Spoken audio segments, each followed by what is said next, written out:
It's Thursday, July 20th, 2023, and I'm Dave Sobel. Two things to know today.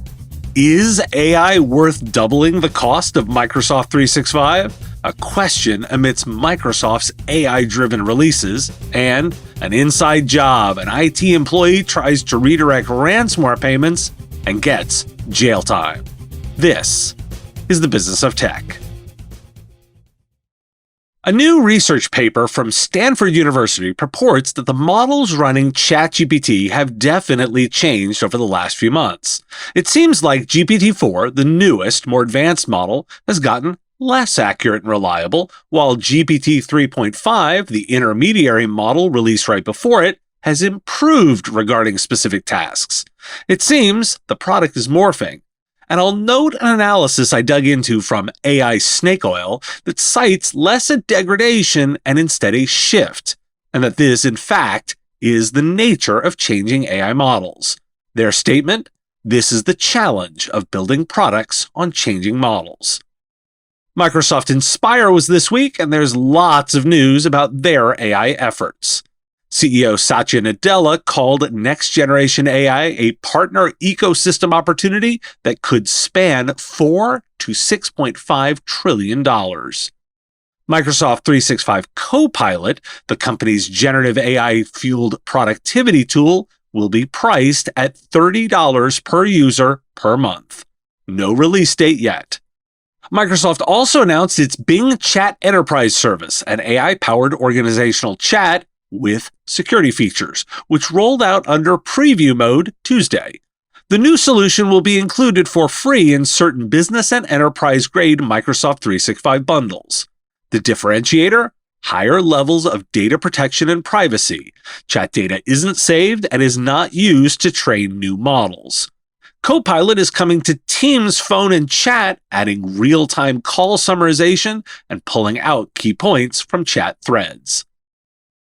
Microsoft is also adding Meta's family of Llama 2 open-source foundation models to Azure, available now. This announcement, done concurrently with Meta announcing the model itself, is commercially available. The latest version of Meta's AI was created with 40% more data than the one the company released a few months ago and is believed to be considerably more powerful. And Meta is providing a detailed roadmap that shows how developers can work with the vast amount of data it has collected. Last week, Meta announced CM3 Leon, or Chameleon, a new text-to-image generation model. Researchers at SlashNext revealed the existence of WormGPT, a tool promoted on hacker forums, which aims to be a black hat alternative to ChatGPT. Quote, one that lets you do all sorts of illegal stuff and easily sell it online in the future. And Apple has created its own Apple GPT internally, but is still figuring out what to do with it. That is from reporting in Bloomberg.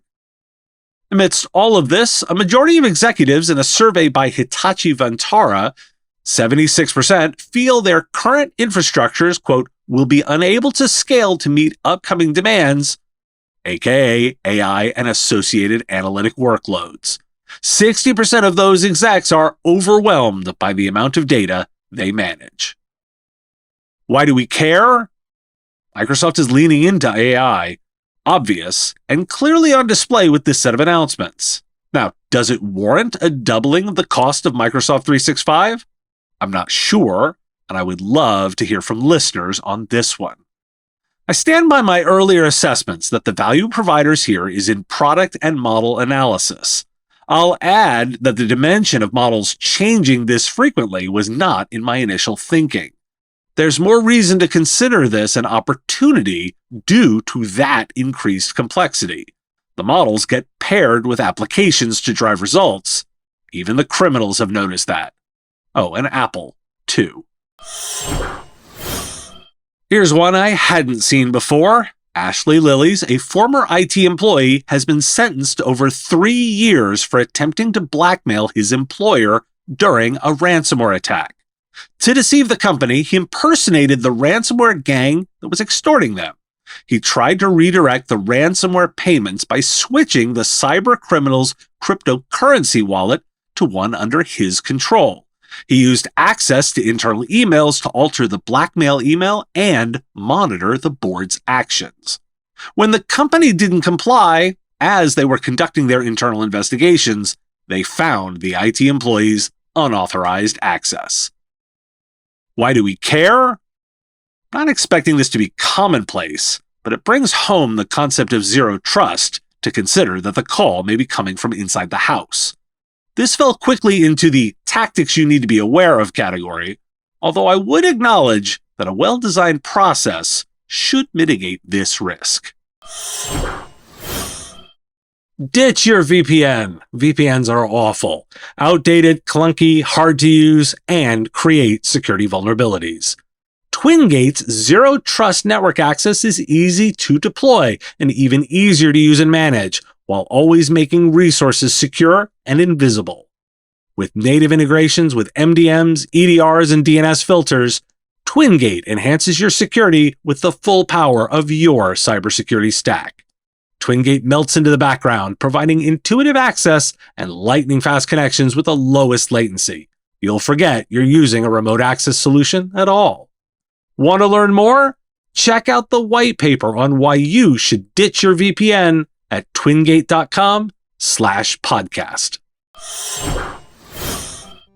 Thanks for listening. Today, National Fortune Cookie Day. I'm not going to make one up. Instead, I'm going to go find a cookie and find my own. I will talk to you again tomorrow.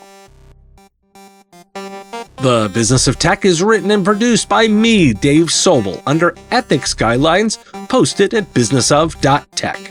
Like the content? Support the show at patreon.com/MSP Radio or buy our Why Do We Care merch at businessof.tech.